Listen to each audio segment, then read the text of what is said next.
बिहारियों पर अक्सर ये इल्जाम लगता है कि बिहारी विकास के आधार पर नहीं बल्कि जाति के आधार पर वोट करते हैं। बिहार में जातिवादी लोगों की संख्या ज़्यादा है और इसका एक प्रमाण अभी मंत्रिमंडल विस्तार में भी देखने को मिला, जब जाति को प्राथमिकता देकर मंत्री पद दिया गया, उन लोगों को मंत्री बनाया गया जाति के आधार पर। लेकिन चुनाव आयोग का एक सर्वे रिपोर्ट आ गया है और सर्वे रिपोर्ट पब्लिक डोमेन में डाल दी गई है और चुनाव आयोग के सर्वे रिपोर्ट में जो अहम खुलासा हुआ है उसे सुनकर आप हैरान रह जाएंगे। और अगर आप जानना चाहते हैं कि बिहार के लोग 2025 के बिहार विधानसभा चुनाव में किस चीज पर वोट करने वाले हैं, क्या फिर एक बार फिर से बिहार में जातिवाद हावी रहेगा, तो आपको यह रिपोर्ट अंत तक देखनी चाहिए। और चुनाव आयोग ने क्या खुलासा किया है, ये तमाम बातें इस 3 से 5 मिनट की रिपोर्ट में हम आपको बताने जा रहे हैं।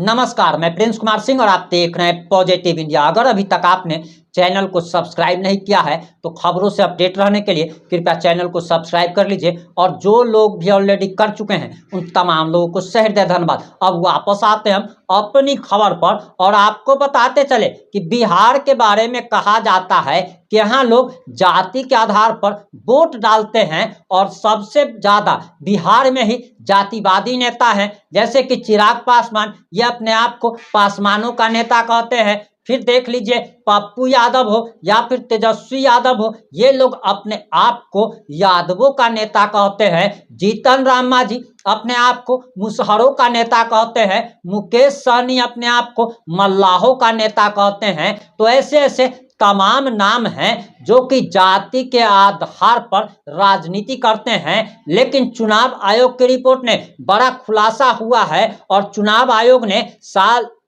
पिछले साल जून में एक सर्वे कराया था जिसकी रिपोर्ट अभी प्रकाशित की गई है और इस रिपोर्ट में काफी चौंकाने वाले खुलासे सामने आए हैं। दरअसल चुनाव आयोग ने साल 2024 में हुए लोकसभा चुनाव के आधार पर यह रिपोर्ट तैयार की थी और इस रिपोर्ट के मुताबिक प्रदेश में जाति और धर्म के आधार पर वोट करने वालों की संख्या काफी कम है। और जो लोग कहते हैं कि बिहार में जाति के आधार पर वोट डाला जाता है, उन लोगों के मुंह पर करारा तमाचा बिहारियों ने जड़ दिया है। और ये बात अब कहीं ना कहीं दिखा रही है कि बिहारी जागरूक हो रहे हैं और विकास के नाम पर वोट कर रहे हैं। आपको बताते चले कि इस रिपोर्ट के मुताबिक मात्र 4.2% लोग ऐसे हैं जो कि बिहार में जाति के आधार पर साल 2025 के बिहार विधानसभा चुनाव में वोट करने वाले हैं। और उन नेताओं के लिए भी ये एक वज्रपात जैसा है जो लोग भी जाति की राजनीति करते हैं। अब सोचिए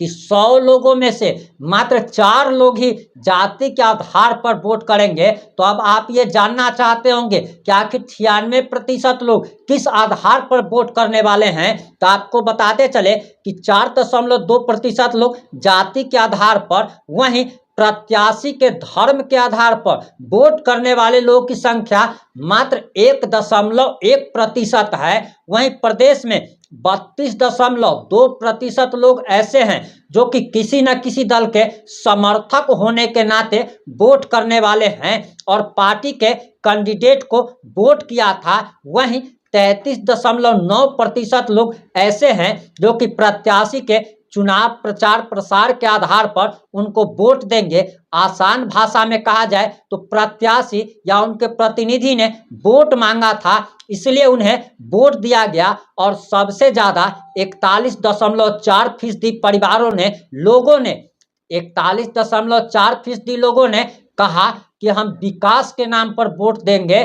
तो ये कहीं ना कहीं इस बात को दर्शा रहा है, 41% आबादी ये कह रही है कि हम विकास के नाम पर वोट देंगे, 4% लोग कह रहे हैं कि हम जाति के आधार पर वोट देंगे। 1% लोग कह रहे हैं कि हम धर्म के आधार पर वोट करेंगे। ये कहीं ना कहीं उन नेताओं पर वज्रपात के समान है जो लोग भी जाति की राजनीति करते हैं। और इसीलिए तो तेजस्वी यादव अब यादवों की और मुसलमान यानी कि उनके पिता का मैच समीकरण से आगे निकलकर A to Z की राजनीति करने की बात कर रहे हैं। वहीं चुनावी साल में एनडीए सरकार में मंत्रिमंडल विस्तार किया गया, जिसमें बीजेपी के 7 विधायक को मंत्री बनाया गया। हालांकि बीजेपी ने इस बार भी मुस्लिम, दलित और यादव को मंत्रिमंडल में जगह नहीं दिया, जबकि प्रदेश में यादवों की संख्या 14% है। वहीं बिहार में अगर देखा जाए तो सबसे ज़्यादा कहा जाता है, और जाति जनगणना भी इसीलिए कराई गई थी कि जहां पे जिस क्षेत्र में जिस जाति की ज़्यादा जनसंख्या निकल के आएगी वहां पर उस जाति का कैंडिडेट दिया जाएगा। लेकिन बिहारी अब जागरूक हो गया है, बिहारियों को समझ में आ गया है कि जाति के नाम पर वोट करते रहे तो उनके बेटों पोतों को भी कर्नाटक, बेंगलोर, महाराष्ट्र, पंजाब, हरियाणा जाकर मजदूरी करना पड़ेगा। आप इस मुद्दे पर क्या सोचते हैं? अपनी प्रतिक्रिया जरूर दीजिएगा। जुड़े रहे हमारे साथ। जय हिंद, जय भारत।